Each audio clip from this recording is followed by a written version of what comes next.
But we also have different applications in here. So one is to monitor a specific frequency, or to monitor the specific broadcast channel messages. Nowadays, even complete mobile implementations that can make phone calls. So it's a telephone with a telnet interface that can be used to make phone calls or receive them. So it would be like a complete mobile station implementation, all done in free software.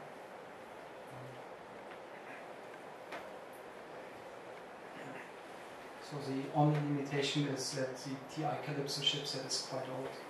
There are still new devices you can buy with it, because they've been in stock for years. But we would like to be like on something more modern, like MediaTek chipsets, and we're trying to do this with the leaked information that is available on the net. So this one is a project which is more on the network side of things. It's a signaling transfer point or a media gateway. It talks NTP L3 on one side and can convert it into the SCTP stack. So SCTP is ITU's replacement or for TCP, because TCP didn't cut it for them. So they have a different protocol on top of IP, providing reliable transfer.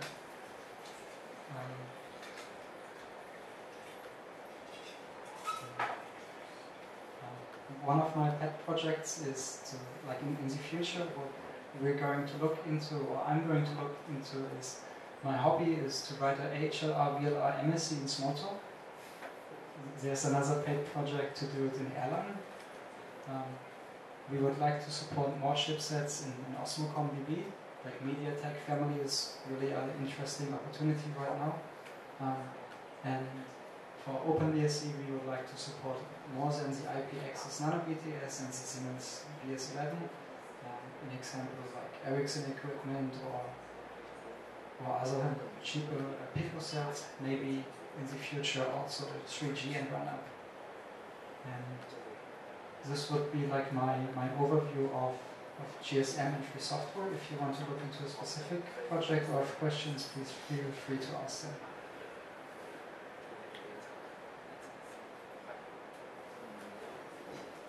Why are you using Smalltalk? Is the really old language Smalltalk? But it's a modern scripting language with reflection and dynamics. Okay.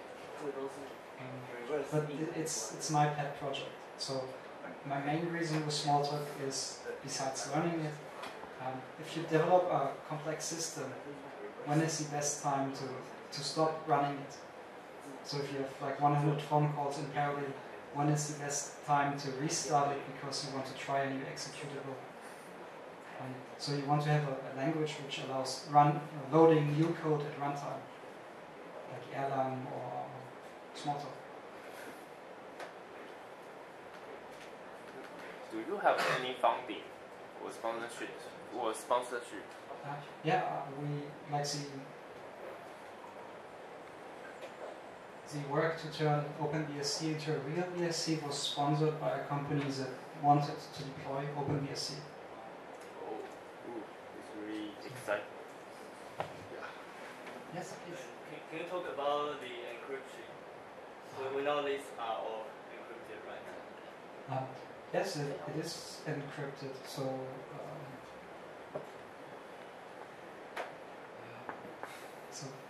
the GSM interface has support for encryption.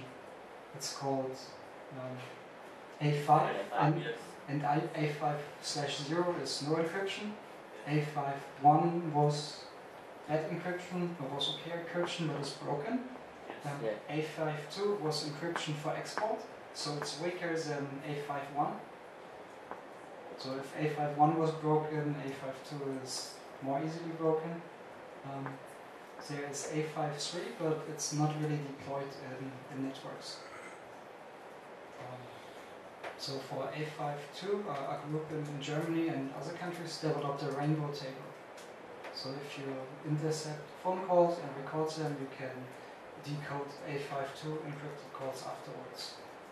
If you have like 2 terabytes of hard disk and some CPU time. So these are our GSM 2G. Yeah, 2G. So they are all reverse engineered and broken. So we are able to implement the whole cipher encryption decryption stack for this open software. Yeah, I think A51 is well understood. A52 should not be used anymore.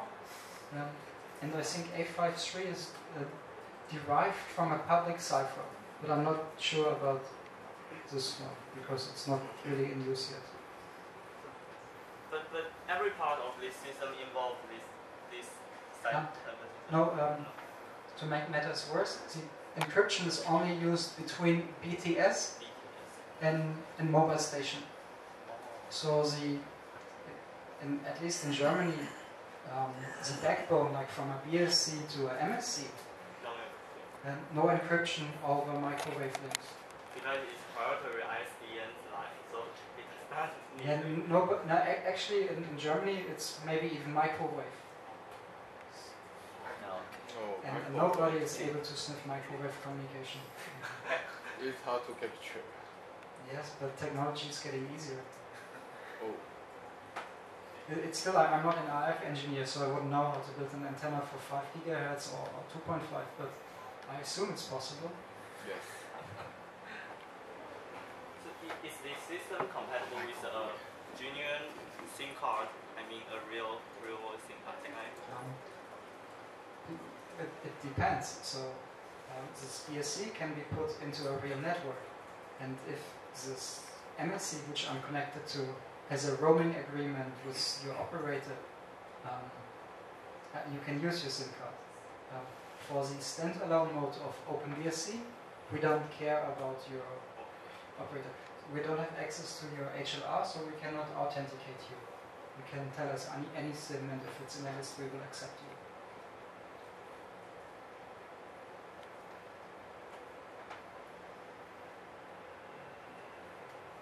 More questions? Yes, please. If I want to give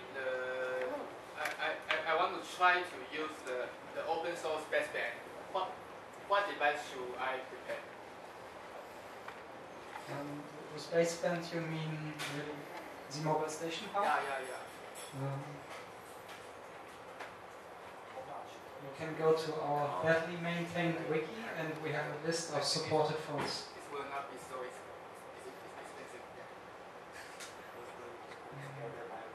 Okay.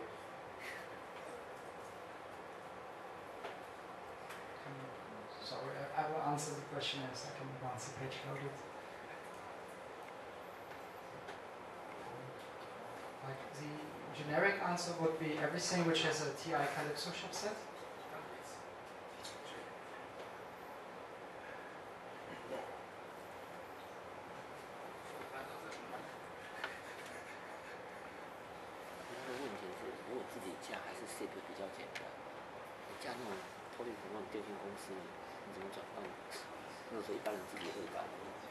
所以其实这个东西的用途比较像是在一个会场里面，这个搬着手机当做无线电用。但它在 OpenBTS 会比较方便去架。This would be the list of phones we know that kind of work. 范围，或者是你是一个限制区域这样。So do I need an extra cable or something? Serial console or ISDN equipment? No ISDN equipment, but you need to have like one of these serial cables that have the headphone.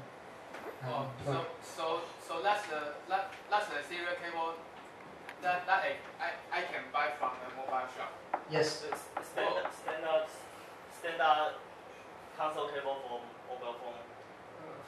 Well, if you call this standard, it's really the one you use for headphones. It should be the DL2 UART, I right? know. Yeah. And the compatible headset. Wow. And what else? Good. Actually. So you can start your shop on eBay.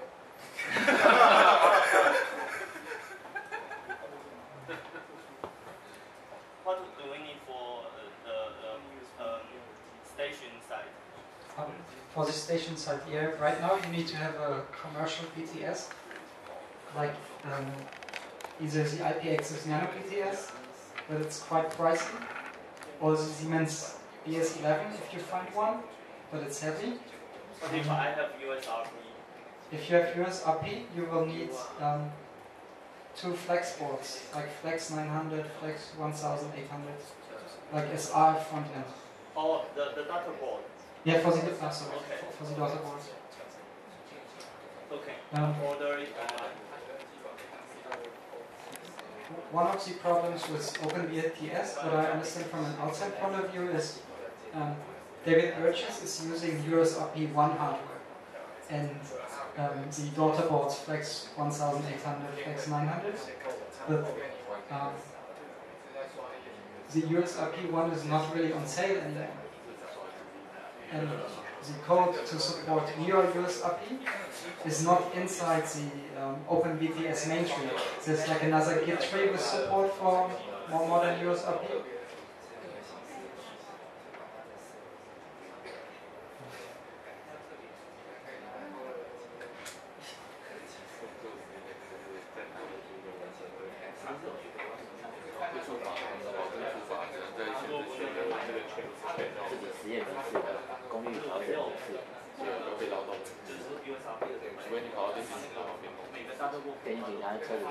各位兴奋的朋友，多问一些问题吧。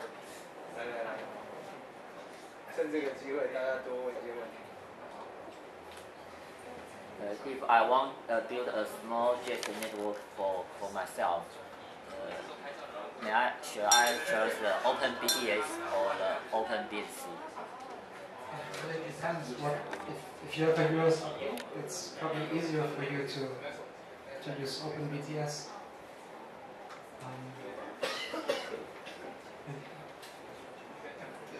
I think OpenBTS can. It doesn't really matter if you use OpenBSC or OpenBTS. Because OpenBTS uses the method to the zip trunk, and OpenBSC is the standard JSON network.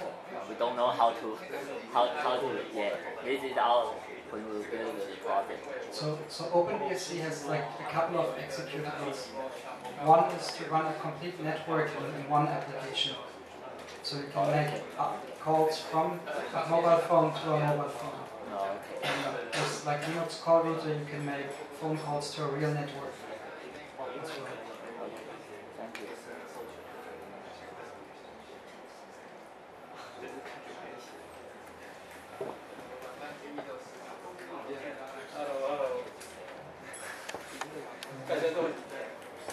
Should we wrap it up then, or? 各位朋友，还有没有什么问题？可以一起讨论。因为如果讨论气氛割裂，大家就散开讨论，也没什么不好。就是说，请问一下，还有没有什么可以问那个讲者，或者是跟大家一起交流的？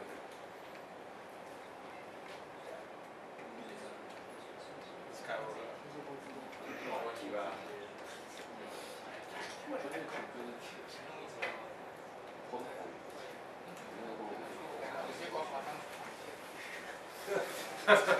？They would like to rush to the computer market to buy the one.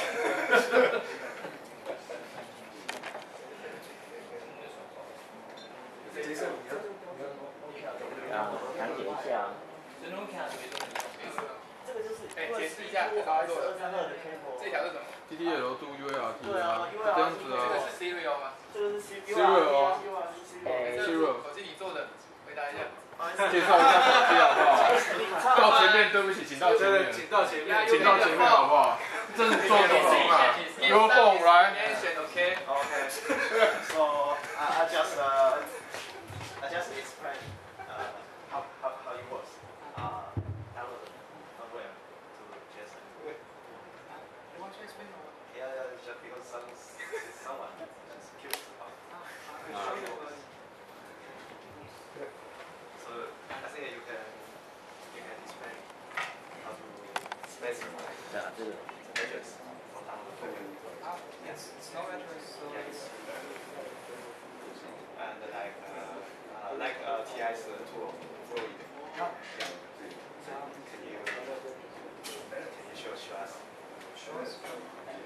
use it, it's so to use it is quite easy. So as I told you, the bootloader of these TI Calypso chipsets, they try to read a magic character from the serial line. And if it's a magic character, it starts loading code into a buffer. And once the load completed, it's going to jump to the address and executes it. And some of this uploading code is using XOR on the received bytes. And this is why we're supporting like the -m option. Depending on your phone and version, you have to XOR it or do something else. The init sequence is a bit different, but in general it's very simple.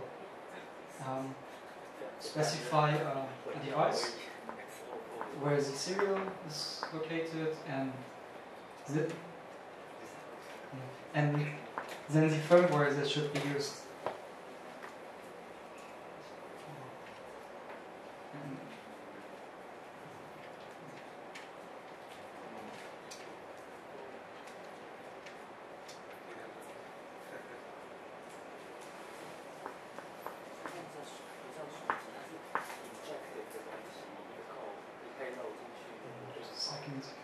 The cable was not properly. So we receive the prompt and then we start loading stuff and then the firmware is already running. And the actual code for this is really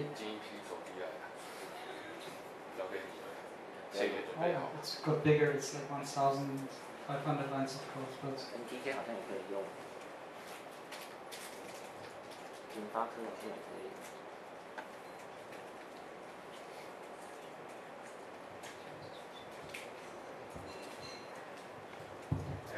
后哥比较喜欢直接看 code 这样，相信大家看到 code 就醒来。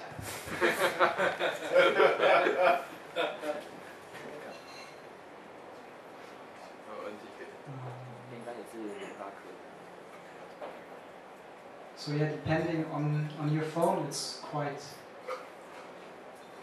a simple protocol.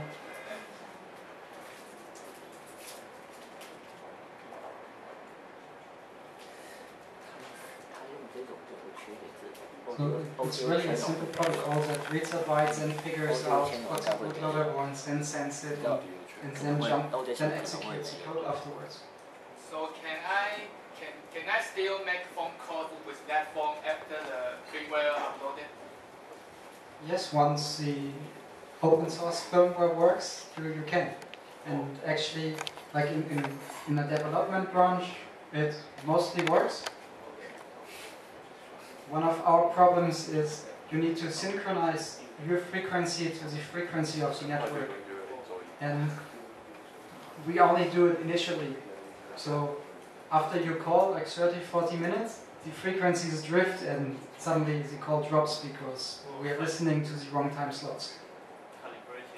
Calibration should be ongoing, but we don't do it properly yet.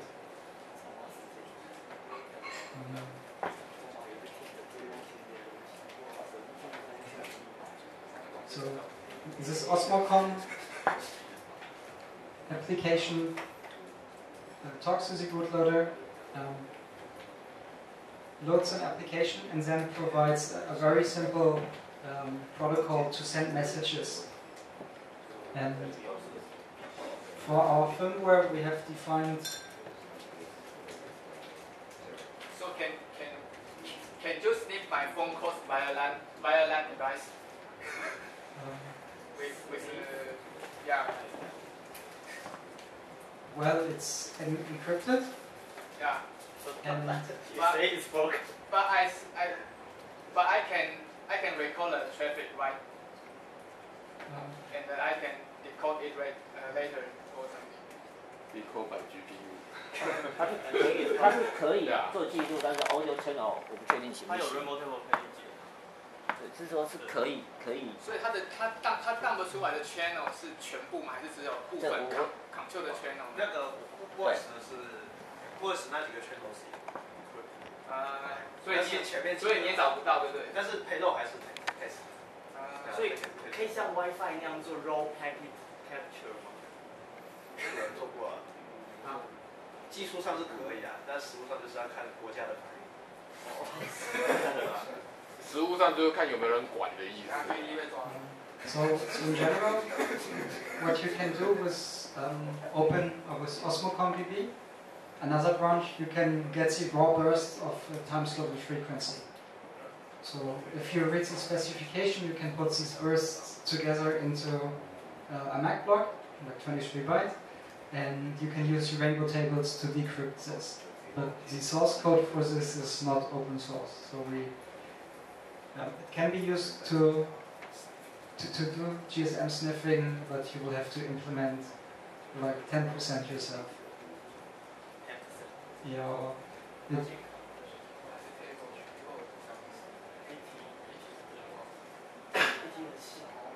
BT 现在很小。对啊，也就用那个超小。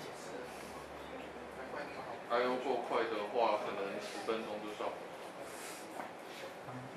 We don't want to make people sniff other phone calls, but it's possible if you implement it.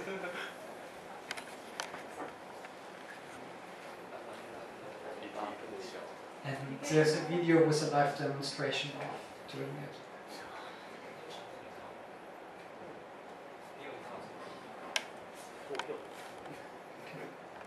So after the bootloader has loaded the code, an application running on my PC sends commands to the firmware. And we have specified some of the commands.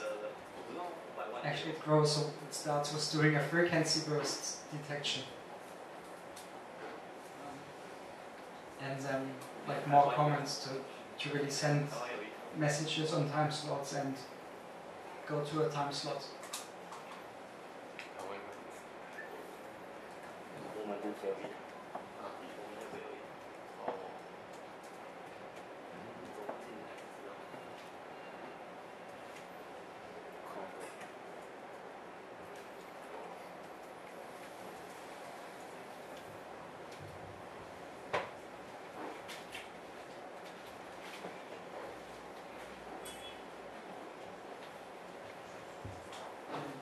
Our host tools send these commands.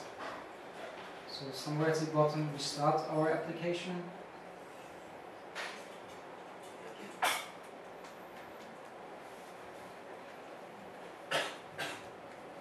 And if it got a response to a power measurement, then it's going to do something. If it got a response to the frequency burst detection, it starts a timer waiting for the results. If it's getting a reset from the phone, it starts the whole operation.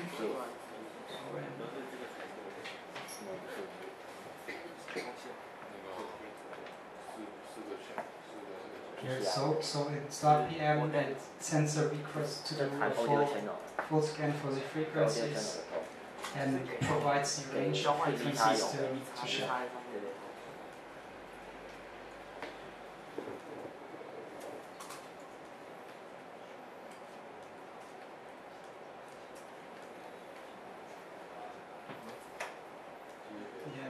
Starts doing the frequency scan, and we see the result of the frequency scan, like the power measurements for each RFCN.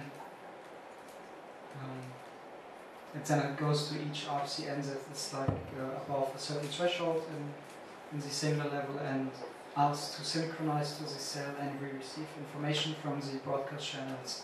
And if we have received enough, we go to the next RFCN.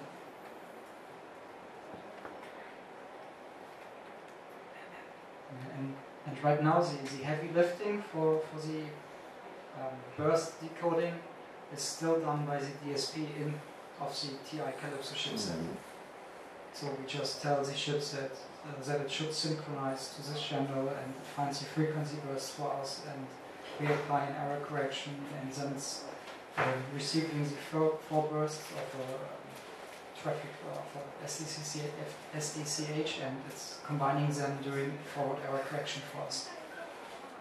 So we still heavily rely on ZTSP to do our work.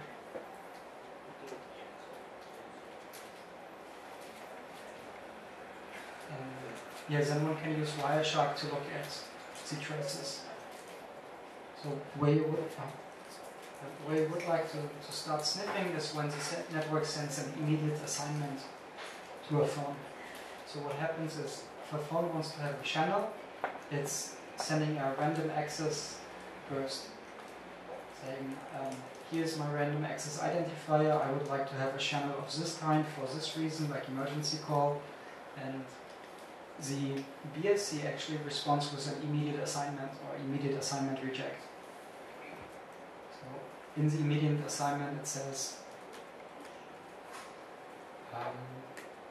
go to this subchannel, this time slot, this training sequence, and it's a hopping channel, so it's not a fixed frequency, but it has to hop, and it's the response for this random access information.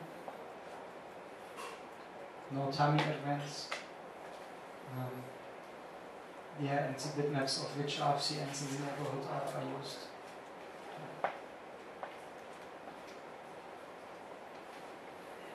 So right now by default we are only sniffing the downstream, but you can make the DSP also sniff the upstream coming from phones.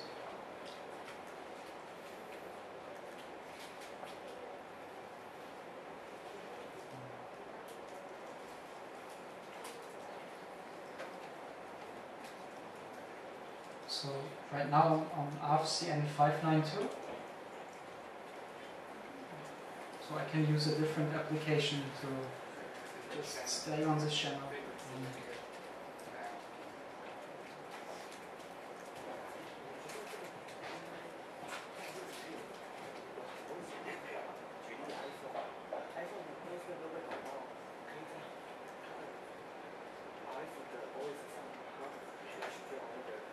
And then I'm only seeing the paging requests for different subscribers.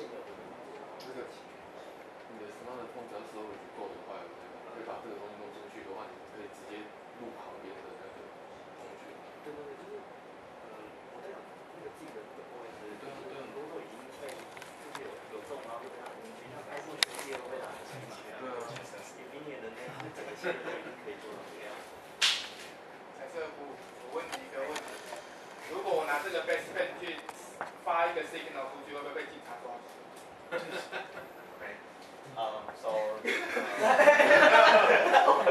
我要问你吧，你这还有你的手啊，对不对？功率很低的话没事。在黎明路应该会被抓。我很简单跟你讲，黎明路会被抓。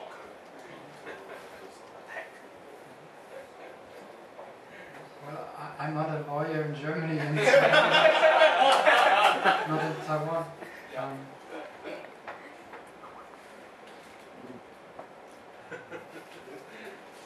Down to illegal stuff. I mean, you can buy a nano BTS or open BTS and sniff your own traffic. So if you just want to figure out how sniffing works, you can sniff your own traffic and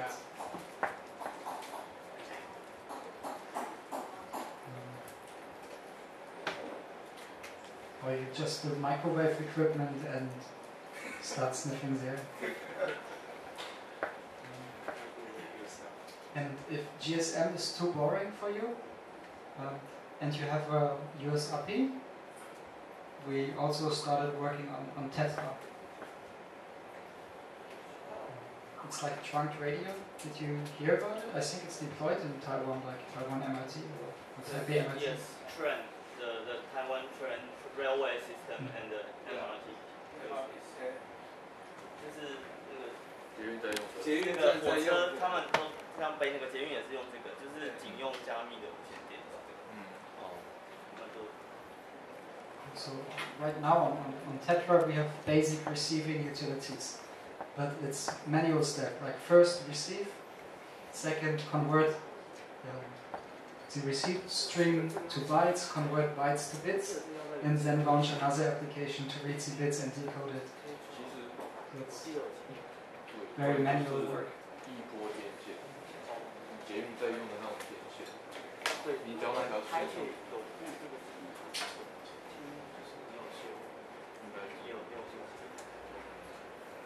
台铁路边都有光纤的，所以有记忆还不是很清楚。点对点，这个是要relay的。对啊，它是就是有 relay 跟 broadcast 的东西。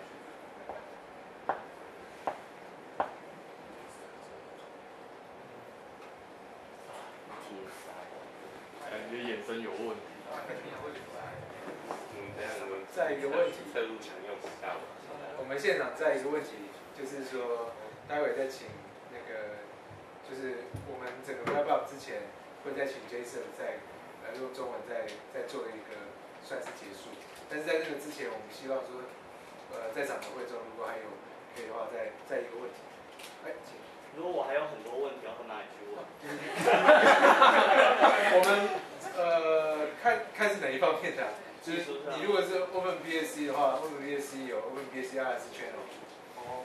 然后，那如果是我们在台湾开始要 implement OpenBSC 的话，我们是一个 MOSOS 的 channel， 我们会做 mobile information，mobile platform for SOS information，yeah， 所以看不同形态的问题都可以，未来再跟我们保持联络，这都没有问题。我会建一个中国网站，他把 OpenBTS 中国对，他把 OpenBTS 的 source code 都讲解出来。你说你会建还是建议那个网站？中国有个中文啊，中国的有个网站，中国有个网站。哦，你看到已经有对他写了，我看了3天还没有看完。你觉得有帮助吗？有啊，有帮助。OK。然后我也许再把那个资源，也许请。各位朋友，因为各位应该就是透过 Registrar 上面那个报名的嘛，对不对？那因为这个活动其实很希望各位的意见回馈，因为像包括您刚刚讲的那个中国的那个 OpenBSC 还是 BTS 的那个网站的资讯，然后或者是你们其他的一些相关的问题，那